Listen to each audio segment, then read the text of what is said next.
Hello and welcome to Rubbin Minds. My name is Hero Daniels. Many thanks for joining us today. It's a beautiful Sunday afternoon, and there was quite some drama when I was driving down to the studio. I saw two wonderful Nigerian citizens. Their cars hit each other, and they were shouting on top of their voices. And one person was asking the other person, "Do you know who I am? I'm going to call my friend who is the commissioner of police, and you're going to sleep in jail." And, you know, that leads us to what we really want to talk about today. In Nigeria, the abuse of influence is not reserved for politicians alone. It runs through the society, from traffic stops to fill queues, offices to government corridors. People are quick to flex their connections, bend the rules, or intimidate others with the weight of who they know. This culture of ego and privilege undermines respect for the rule of law. It weakens institutions and fills a cycle where power is seen as a license for impunity rather than a tool for service. On Rubbin Minds this week, we'll explore why this mindset persists, the damage it causes to governance and public trust, and what it could or what it would actually take to rebuild a society where fairness, humility, and accountability are the true measures of leadership. And to discuss that with me, the culture of "Do you know who I am?" is a personal development coach, Motolani Falabi. Welcome to the program. Thank you. I saw you were laughing when I just described what exactly happened when I was coming to the studio today. But really, before we get into it, I'd like to also introduce our second guest that will be discussing this with us via Zoom, a clinical psychologist, Dr. Chris Abojeyi. Welcome to the program, sir. Thank you for having me. Hello, everyone. Good to have you. Good to have you here. So, Dr. Chris, I'm going to start off with you. Where did we get the mindset of abuse of power, no matter which level we are in the society?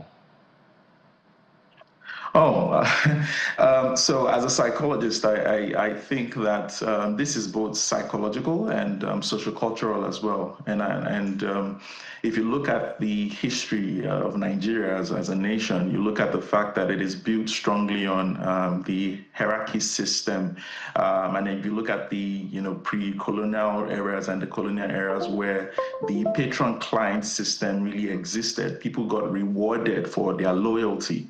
And that has gone on over the years, whereby the citizens have gone to learn that there is reward for associating yourself with power, because again, those in power are looking for ways to make sure that people are loyal to them. So this creates a psychological inflation or a special status bias, where people begin to believe that as long as they have some connection with power or some authority or some symbol of authority, then they are special. And what this means is that they shouldn't have to go through the rules or have to go through the same, kind of process that the average person would have to deal with as well. Okay, so it's a psychological thing. It's Yes. just a mental thing. So would you now say that it's a human thing to want to abuse power? Well, it's a human thing to want to get privileges. It's a human thing to want to make sure that you don't have to do or go through the same process that everybody has to. But what we see is that and you might ask the question, but why is that? Why is it that we don't see a lot of this in some other climes? And the answer would be simple, that there are systems that are put in place, structural, societal systems that are put in place to check this. But what you see in Nigeria is that it's the opposite. What we have in Nigeria is that we have a system that actually has been put in place to reinforce this rather than to check it, right?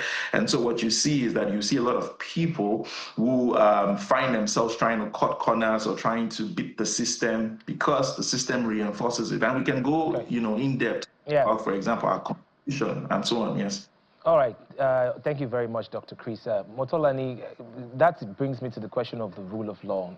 So if the citizens of a country are constantly looking for ways to, cut corners, is that a reflection of the people in power? How effective is the rule of law? It's a reflection of the culture that we have allowed. I like what Doctor said. I also believe that it's a reflection of values. People just lack character. Because I believe, yeah, everybody wants some level of privileges, but then if we look at how it's being used, especially in a country like ours, Nigeria, you know, someone who is not even the person in power, just because he has somebody. I've heard someone say, oh, do you know who I am? And when I was asked, who are you? My brother just graduated from blah, blah, blah, blah. Or my brother is, and you're like, oh, you're not even the one who is in power. But it's also a value thing. People, as a nation, what culture do we stand by?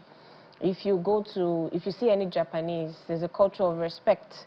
Right, and you can see that in what they do. That's why they'll go to a country to play football, and at the end of the day, they're picking up after themselves and after every other person. But as a nation, as Nigeria, would we say that what would we say is our core value as a nation? Okay, so you spoke about culture, and you mentioned the Japanese culture being built on respect. I would like to think that even our traditional values also is big on culture. You know, the Yorubas, the Igbos, the Hausas, I think respect for elders, it's a huge thing. So where are we getting it wrong? Is it that we are not necessarily, you know, implementing those cultural values that we have? So when you say cultural value, I'm saying as a Nigerian, if you ask 20 Nigerians and say, what is the culture of Nigeria, would they all give you a specific set of values? Every family, so when you say, oh, Yoruba are known for culture of respect, yes, does every Yoruba family live by the culture of respect? So why do you think, you know, the Japanese got it right, you know, making it a national thing? So how come our traditional cultural values have not translated into the national cultural value, if I'm going to put it that way? Okay, so for them, it's been imputed into even their education from when the kids are small. So whatever it is that you see in any nation right now, what you see outside is the national values of the nation. So when you say, oh, the Yorubas are known for respect, or we are known for this, we should see it in the society. So they've been able to build it into the educational system. They've been able to teach their kids from when they're young. So they grow up into it. It's not something that they have to learn. It's something they were born into. But for us, what would we say it is? So when I hear people say, oh, we're the society, we're a respectful one, okay, we should see it everywhere. Our culture, or whatever our values are, should be seen across the citizens of that nation. So when you see, if you can't predict the behavior of any citizen, it means that that nation necessarily doesn't have any value that they live by.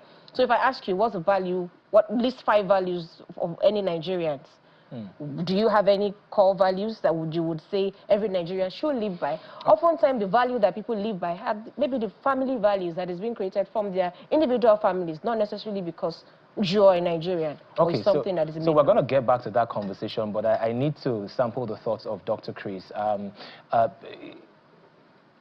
You had earlier stated that, you know, everybody wants a level of privilege, and we've seen incidents, you know, of celebrities or well-known figure, you know, abuse this privilege. Of recent, I'm sure you must have heard of the news of the fracas between Kwamwan and Value Jet. What do you think exactly happened? Because both sides of the divide have said their own story. What do you think exactly happened? What is the psychology behind that, Dr. Chris? Well, so, you know, going back to when we talked about value, I think when we think about the values, we should be looking at the fact that for most of those cultures you mentioned, there is a goal. For the Nigerian value system of respect, what is the goal? And the goal simply is to be able to get some privileges or some loyalty. And so when you think about the incidents that has happened over time that you brought up, I think there's a social identity, you know, concern here, where people, you know, get certain privileges by the social groups that they belong to. So they have this pride. It's a psychological inflation, or what I would call a special status bias, where they think that because we are associated, or we have an association with someone in power and someone in authority, it gives me that, you know, association, or that, you know, immunity by association. And so we see that with celebrities, we see that with even religious leaders, we see that everywhere, you know, and that's what I think has happened. Because what this leads to is that it leads to what psychologists will call a cognitive dissonance whenever you find yourself in a situation where your inflated psychological perception does not meet the reality. So what happens is that the individual starts to experience frustration, and that frustration leads to the aggressive outburst that you probably would see in many of these incidences. Is that because I have associated myself, I believe that I should have, by association, the immunity that these certain peoples have, or the authority and the power that these certain peoples have. And when I don't get it, I experience cognitive dissonance, which is a distress that I feel that then leads to frustration and leads to the aggressive or anger outbursts that we usually see. Okay, so now let's talk about the pressure this puts on the people in power, because if all your friends and your family members and people that know you are personally calling you, where would you find the time to now attend to the matters of the nation or whatever office you occupy?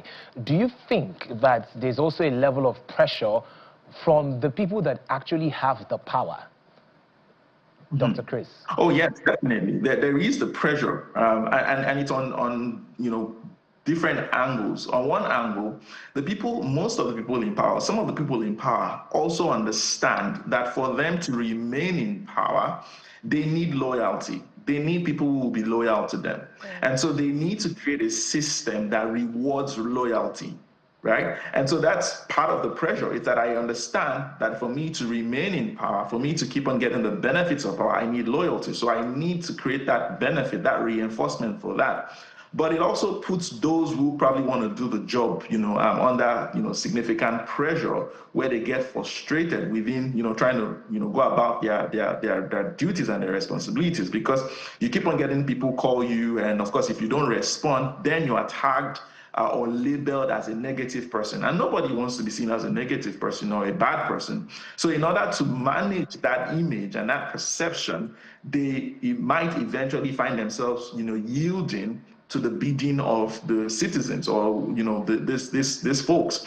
In fact, if you think about previous elections in Nigeria, you might see that some people decided that they wouldn't vote for some people because they perceived that they wouldn't get those privileges by association.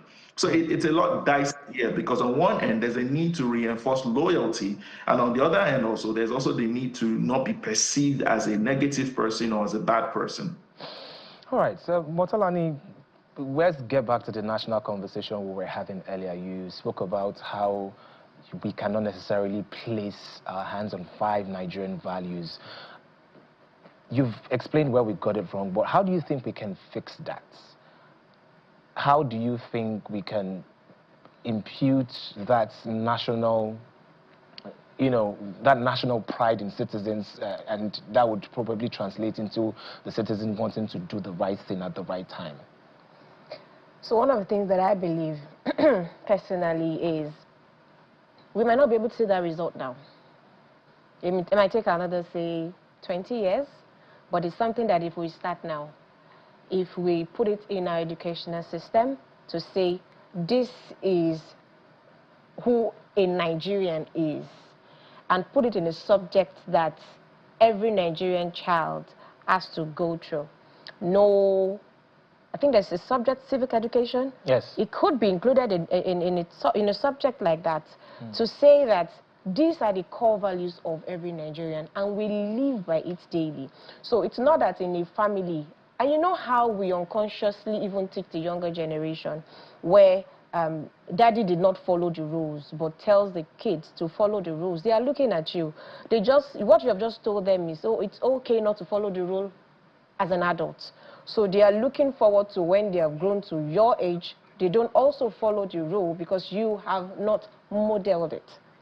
So I think that we can start from the educational system. I actually believe that people's behavior can be predicted.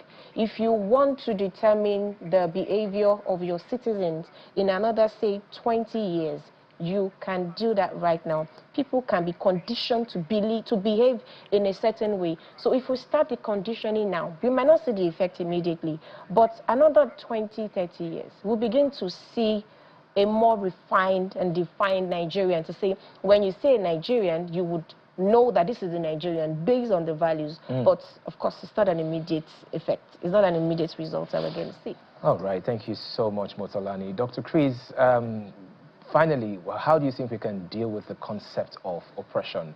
And I'm not just talking about the elites, because when we mention oppression, we just think about, you know, the powerful people or the people in power. We're talking about people that work in filling stations, people that work at passport office, you know, the everyday Nigerians, the civil servants that would capitalize on an opportunity. I saw a bus conductor, because it was raining, he now said, okay, he hadn't to increase his fare just because it was raining, and he was like, if you're not paying this amount of money, please get out. There are lots of people that want to jump on this bus. When we have fuel scarcity, you see the fuel attendants, they start, you know, taking kickbacks just to, you know, sell fuel to you because there's scarcity. So the concept of oppression, it cuts across board. How do you think we can deal with this from a psychological point of view? Okay, so I think that there's something that a lot of people miss out from, and that's from a psychological perspective, is that, you know, the why. Why do these things, you know, continue? And I'd say one of them is fear, and I would explain that. We live in a system where the economy there's a lot of uncertainty, right? There's a lot of uncertainty within the system. And so you see a lot of people are mostly focused on ways and strategies to provide security for themselves. So when you talk about the bus conductor that immediately wants to increase the fare, it's from a place of, you know, this is an opportunity. I need to secure this as fast as I can so that, you know, I don't know what will happen tomorrow. So there's a lot of insecurity from an economic perspective. And so this is a bigger problem. And so I think that for us, to be able to address this, we need to address that. We need to help people realize that there's predictability, that there is some certainty in putting in the hard work, in the skills. And this also explains a lot of reasons why a lot of Nigerians are relocating. It's not necessarily because of the money, but because of the certainty that they will get in all of these places. So create the psychological shift where law-abiding behaviors are reinforced, where you have role models who are actually portraying these behaviors and following these rules intentionally. But you also need to strengthen the institution such that, you know, those that are, I would say, the frontliners are empowered to enforce the rules. And it's not just limited to, you know, people who don't have the status or the power, where there are legal consequences for behaviors, you know, and I like what, you know, we've talked about in terms of the civic education. You know, it starts first from the home, it goes on to the schools, it goes on to public figures portraying these behaviors, and people can then learn by observation. Thank you very much, Dr. Chris. Thank you, Motolani. It was such a great segment. Thank you for coming. Rubbin Mind continues after this break. Stay with us.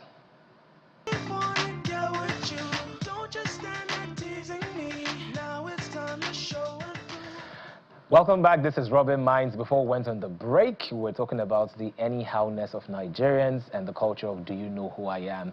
And it was such a wonderful segment. And right now we want to talk about the impact of globalization on cultural diversity. This particular topic, we want to focus on, you know, exploring the power of culture as both a unifying and an expressive form of, you know, tool. And to discuss this with me in the studio, I have the National Director, Miss Motherland Nigeria, Prince Timi Abiri. Welcome to the program. Thank you very much, my brother. Yeah, you look like a real prince. Thank you. I'm a real prince. I know. Thank you. Okay, so you know, when we talk about cultural identity, people often just think only of food, film, music. What is cultural identity on a deeper level? Thank you very much. That's a very great question. You see, the cultural identity is who we are, is how we live, how we react to things, how we behave, things that mold and shape us, our core values, our traits, you know, even at times our level of spirituality. It's also tied to culture. So our identity is meaningless without our culture.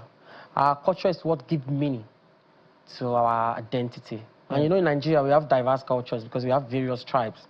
So Nigeria is very unique because we don't have just one culture that generalizes everybody. Everybody has their own various traits according to their own tribes, according to their own states, and sort of and that. So that's what I can say about cultural identity. Okay, that's beautiful. You just mentioned that Nigeria is multicultural. Exactly. However, we are one nation. Exactly. Despite our diversity. Exactly. But we see that most often than not, you see that we still have cases of tribalism, cases of nepotism, cases of favoring one person because it's from a particular religion. What do you think would truly unite Nigerians? Thank you very much. Well, despite the fact that we have different cultural values, something still binds us. There's a uniqueness in our culture. Even though we have various sides that are diverse, we still have one uniqueness in our culture because we are Nigerians.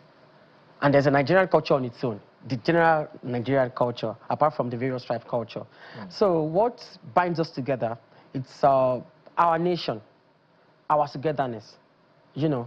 The belief that, as long as you're Nigerian, you have rights to this and rights to that. So you are right about nepotism and other stuff like that. It's everywhere, but it has now reduced in Nigeria, and it's going to reduce more as far as we come out together as one. Let's talk about how music is uniting us. The movies are uniting us. You're playing, even in church, when you are singing a Yoruba song, everybody's dancing and forget whether you're Igbo or you're Hausa. You're singing an Hausa song, you forget whether you're Igbo or Yoruba.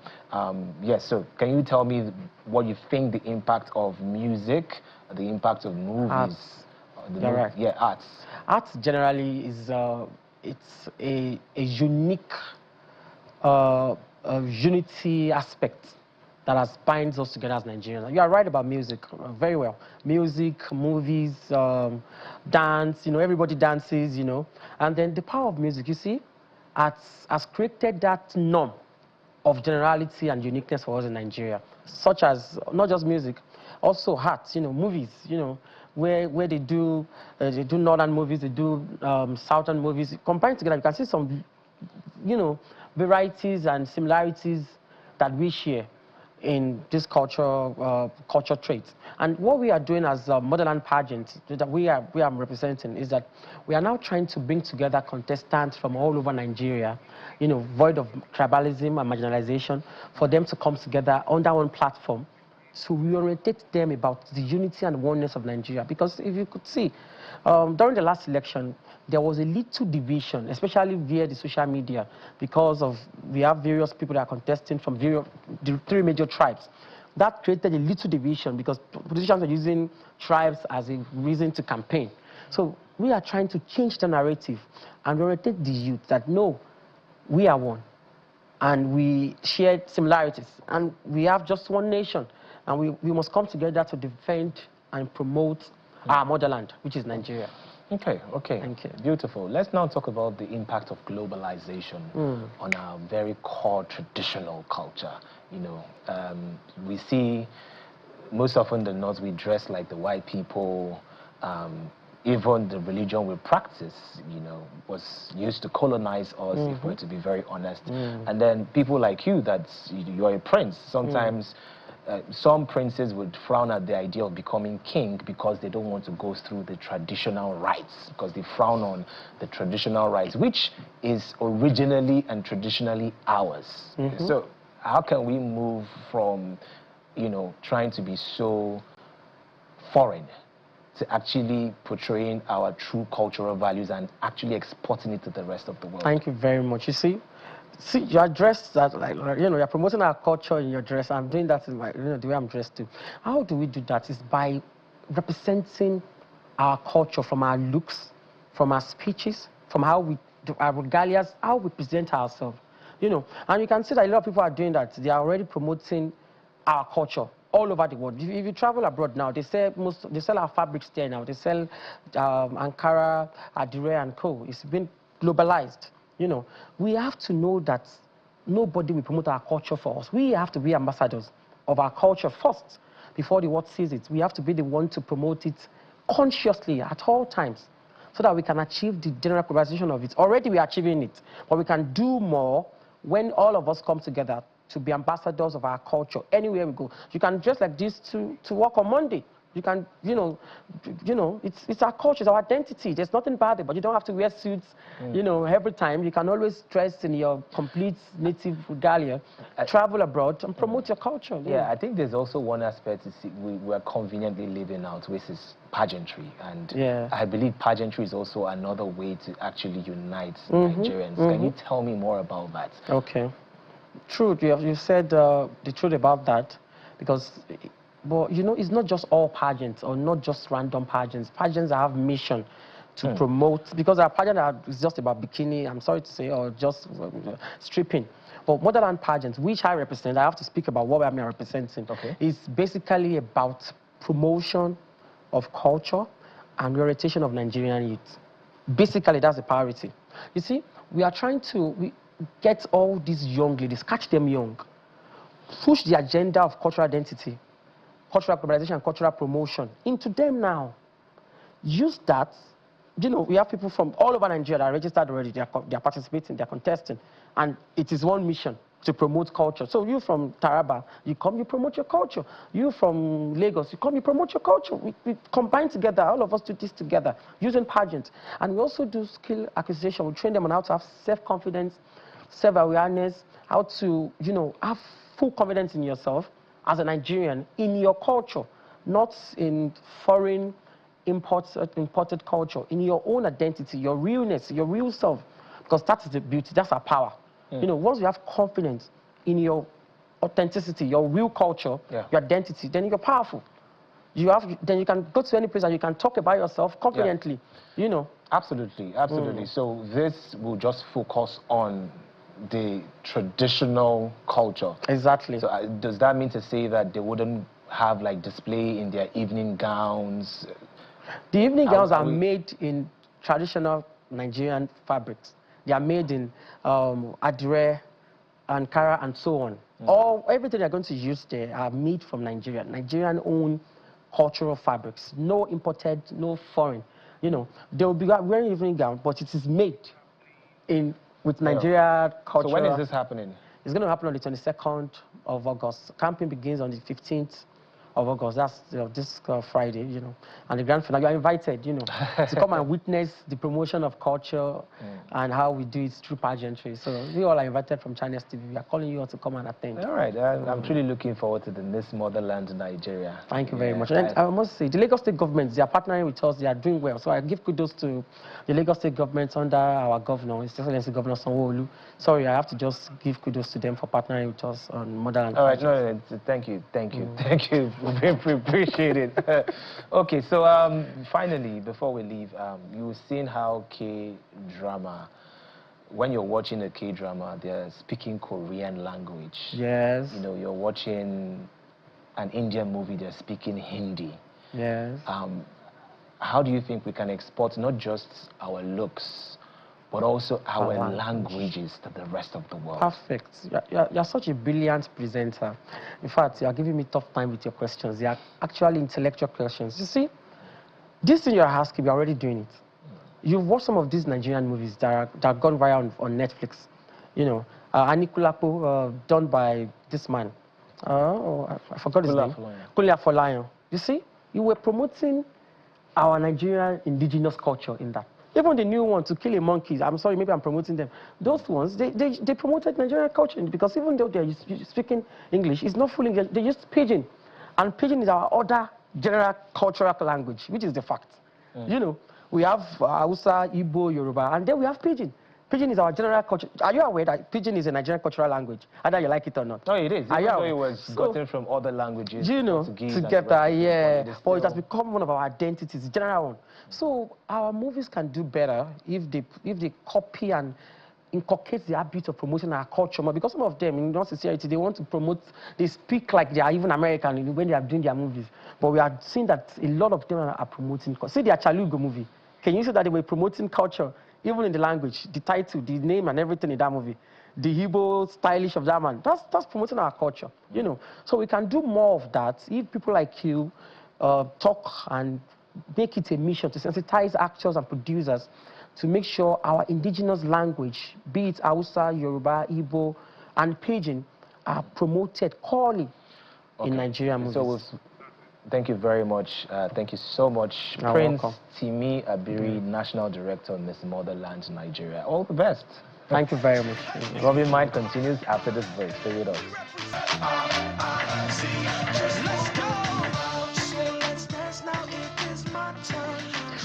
Welcome back. This is Rubbin Minds.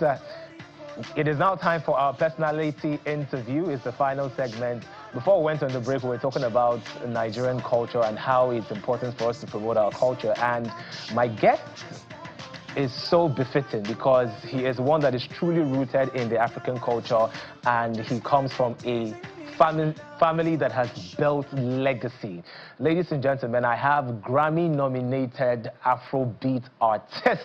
I don't know if I should call you Afrobeat artist because it's like I'm limiting you. But Grammy-nominated Nigerian artist Made Kuti. Hello, Made. Hello, Hero. How you doing? I'm good. Good to see you. You too, man. You don't look stressed because I know you're always touring. Every single time we try to get you for a gig, you are somewhere in a country that we don't even know exists on the planet.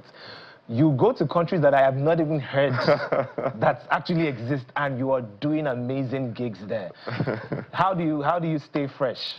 I do my best. I'm blessed to have a very loving support system. So no matter how busy it gets and no matter how much work we have to do, I have very loving people around me. My wife, my parents, my siblings. Okay. Keep you grounded. You know, the thing is, whenever someone hears the name Kuti, your grandfather is a legend, Fela Kuti. Your name, Made Kuti. So when someone hears the Kuti, like, oh, is he related to Fela? Oh, that's Fela's grandson. But you are a new generation and you have formed a niche for yourself. You know, I see the Made even before the Kuti, and this is speaking from a personal place. I've known you for years. I listened to your song. Your first album actually got you a Grammy nomination, right? Yes, yes. For Legacy Plus, Forward, yeah. Exactly. So how do you stay rooted and stay authentic? And by authentic, I mean carving your own niche and carving your own path with the heaviness of that legacy? Yeah, I think what I do is I learn from my predecessors. The only reason Afrobeat was developed was because Fela was daring enough to invent a genre of music and to try something that had never been done before. The reason songs like Sorry Sorry and Wonder Wonder and the album Shocky Shocky, which featured these really outstanding songs of the time in 1998, was because my father was daring enough to take Afrobeat into a very foreign field with, you know, more funkified, more electronic, against the wishes of, you know, a lot of conservative Afrobeat listeners. So all of them have done something that is very fresh and very intentionally experimental and true to who they are. So I think what I do is I do what makes me happy. And what makes me happy is I'm a professional musician. I have studied music, and with the knowledge I have and understanding, you know, the theories, techniques behind music, I understand my foundation and I want to search for more. So my music is exploring different sound worlds. It's exploring different techniques, different possibilities, and everything I do is something that I personally enjoy. So I don't want to, you know, give out to the public something that I don't like just because I think it's appropriate. I have to give something that I'm passionate about, and the person that likes it, you know, knows that they like something true. Yeah, that's such a beautiful way to put it. However, do you feel any sort of pressure being a Kuti? I don't think so. I think because, at least the way I grew up with a lot of support. My dad probably would have felt a lot of pressure because around the system, around the Kalakuta, around the shrine, was not very supportive of him. And every time he tried to do something on his own, there was a lot of criticism behind it. Whereas in my case, my dad has protected me. So even in the shrine, even at home, whenever I wanted to branch out, I've had his support no matter what direction I wanted to. Fela was more of a... It took a while before Fela accepted that my dad wanted to be his own musician, as opposed to, you know, a member of the Ijuteti. So I think the experiences that my father had with Fela in that space allowed him to, you know, bring us up in a very different way. So I don't feel pressure. If anything, I'm inspired by the legacy. I think that's what it really is.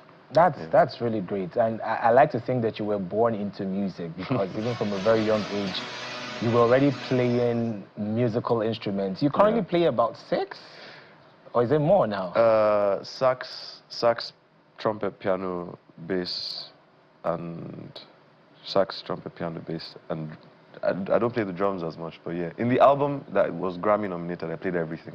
Wow. Yeah. You played all the instruments? Yeah, I played all the, for that album, I played all the instruments myself. For this one, I played it with my band. Yeah.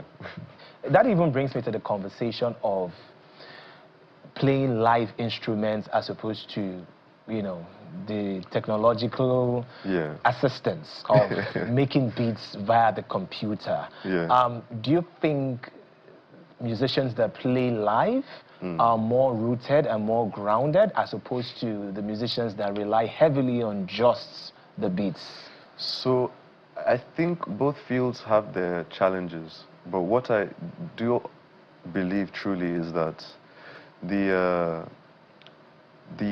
personal touch of an acoustic instrument, like an instrument that produces sound the way you play it, you know, being able to write music on the spot, being able to perform on the spot, it gives you a certain amount of pride as a person, not necessarily as a musician, to be able to do something that is so difficult, because it takes, you know, hours and hours. I still practice 6 hours a day. My dad still practices like 7, 8 hours a day.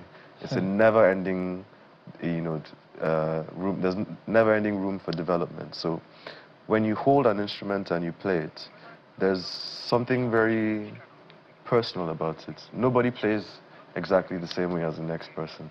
And I think that's when we lose touch with being able to express ourselves, then I wonder if maybe we're losing touch with what it really means to be an artist. So I think if we rely too heavily on, you know, systems that are predictable or things that are easy to put together, then I think we're taking away a bit of truth from what the professionalism of music.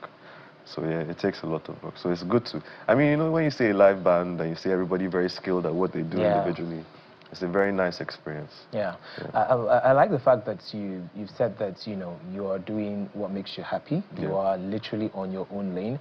However, to the audience, you know, they necessarily might not be able to dissociate the Kuti from your name. And Fela was known for his music and how it impacted social change, and how he spoke truth to power, and how he was very rebellious to the government and fearless. And do you feel any pressure to sometimes maybe toe that path and speak on a particular issue on ground, or that is not just who you are? I think that I'm very practical. So if I believed that that would bring the kind of change that I want to see, I would do it. But I feel that when Fela was alive, he was very critical of government. Not just government, but the entire state of the African mind. And he, you know, he challenged colonialism, he challenged post-colonialism. And contrary to popular belief, like I said recently, he wasn't really listened to when he was alive. Some people might have listened to the music, but it wasn't until he passed away that a lot of people started calling him a prophet. And what I very often say is, a prophet predicts the future. Fela was speaking about his immediate reality in the 70s and 80s. And what has happened is it took Africa, and in a way the West as well, a bit more time to realize just how critical the situation was and how advanced Fela's perspective was as well. So I don't think that following the exact same method that Fela used will bring a different result today. I think also the situation that, and my father was thinking about the military regime under the military regime. You know, songs like Traitors for Africa, he was very daring. He was also beaten. He was also jailed. So I want to try something a bit different. I want to be more personal with the direction I'm going. I want to face the African as opposed to the system of, you know, the political system or the economic system. I'm facing the individual. And the album I just released is about accountability. It's about self-awareness. It's about I think it's where happiness comes where does from. happiness Where come does from? happiness come Exactly. from? That's the So name of the album. I think everybody at some point has an existential crisis. Why am I here? What is my value? Do I have any... Can I contribute to my community positively? Is it about money? Is it about houses or cars? And the question that the album poses is, if you were in the position of these people that you criticize, do you think you're equipped to be different from them? Or do you think you would be exactly, you would fit into the system the way the system functions? So we look at the political system, but they all came from our culture, right? They all came from the people. Nobody appeared in government by magic, and it's been years and years of malpractice and of us facing the elites. But I think to a strong degree we have a responsibility to building the nation in the way that we want, and it takes a lot of not hailing the wrong people, not being a good husband, being a good brother, being a faithful you know, husband, and being a great teacher, teaching for the benefits of the children. Because you know, I've had many good teachers, but I've had many horrible teachers, and so that's what the album is about, really. I think we just need to reflect a bit more. I like You know that. what madness is? Madness is when you do the same thing over and over again and you expect a different result. So I think if I don't try to see a different perspective, then I like that. I like that. I like that. And I like the fact that now it's almost like you're trying to shift the focus from where the focus has always been, which is literally people in power, to the individual. So to the person listening, you know, you want people to be able to listen to your song and reflect inwards and be better afterwards. The middle class, the ones that decide that they would rather live in America than develop their country in Nigeria. So it's a tough choice, but it's a detrimental choice. The moment you make that decision, you're contributing to the decay of the country. That even leads me to my next question, which is, because from what you're saying, most times it's like Nigerians don't even want to stay true to themselves anymore. They seek validation elsewhere, including migration. Let's not even talk about the sound. Do you sometimes feel like, I wouldn't want to use the word diluted, do you sometimes feel like our traditional cultural sounds are no longer as it used to be? You know, is there some sort of division? Do you sometimes feel like your sound is different from what is now seen as the regular Afrobeats? I think I understand the need for creatives to push boundaries, and I don't hold any judgment in that. I think it's very important to see what is possible, and I think it's beautiful to experiment with different cultures, and I don't think there's any harm, truly, as long as there are people that are conservative in that space. For example, classical music, as much as the West has been influenced by, you know, black music, rock, pop, they still maintain very strongly the institutions that define their music, the Beethovens, the Mozarts, the Chopins. And the same thing happens in sort of the jazz scene for the Americans. So I just think it's important that we have institutions that protect and conserve our art, as well as spaces that allow for, you know, very boundary-pushing experimentation. I'm somewhere in between, so I can't judge either side, you know. Yes. I think the problem is when we now want to disassociate from our culture, when we don't feel proud of who we are. That's where the issue arises. But I think if it's, let's see what's happening there, let's see if we mix this and that, you know, that's how nice food is made. That's how nice food is made. I like that. I like that. And we've also seen when, you know, artists, Nigerian artists that have also gotten global recognition, they always pay their loyalties and they always attribute some of their influence from Fela Kuti. Some also take it a step further to, you know, their fans start comparing, oh, this is the new Fela, oh, this is... Does this comparison sometimes get to you when sometimes, you know, they just try to... do you think like any artist has sort of ridden on the Kuti legacy, so to say? I mean, he invented the genre of music. As much as the genre has morphed over the past few decades, he still pioneered it. And I still maintain a very strong stance that with albums like Shoki Shoki and Fight to Win, my father was the first musician to start to push the envelope of Afrobeats into a more sort of electronic and funky field. As for the comparisons, I think it's important to understand what Fela is. He's not just a performer or singer, he's a composer. So if you hear his music, the drum pattern, the bass pattern, the guitar, the horn, the harmonies in the horns, the textures in the music, he writes everything. You know, there's no producer that gave him the beat and he sang on top of the track. He's writing all the parts.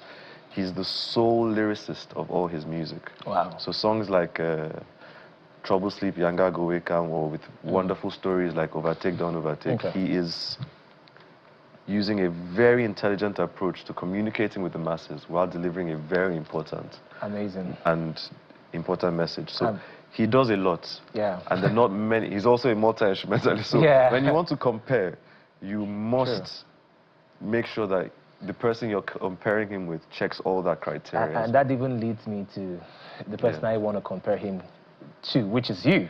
Please, I'm so excited about your body of work. Where does happiness come from? You know, what was the inspiration? How many tracks are in that particular album, and where can we find the album? Well, the album Chapter 1, Where Does Happiness Come From, is my latest project. It's written over the course of about 4 years. Wow. And it is very daring. It's not conventional music, like I said earlier. It's trying to push boundaries with sound and textures and structure. And the message is basically, I truly wish for a better world. And with the kind of love I've received in this life and the way I see the world going to chaos, there's so much war, so much death, so much suffering. I feel like it's weird that human beings can repeat so many mistakes.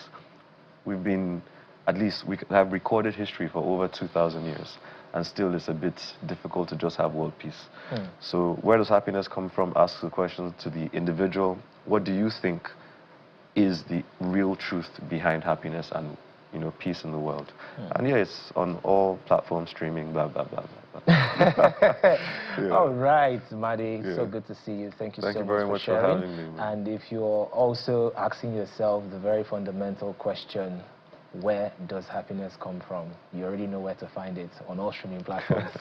Thank you. If you want to change one thing in Nigeria, what would it be? Final question. One thing? Yes, one thing, just one thing. I would change something in Africa. I would take away the borders. You take away the borders? Colonial structures are very deceptive. So yeah, I'll take away the borders. Wow. That's amazing. And I think conversations around that were already happening, and even the Libyan, the late Libyan it's a very president. Pan-Africanist kind of stuff. Yes, and before you knew what was happening, it was no more. But that's very deep, and I think it's what we'll leave our viewers with. Imagine an Africa where there are no borders. Or a lot less borders, at least. Or a lot less borders. Thank you so much for coming on the show. That has been our show for today. My name is Hero Daniels, and see you next time.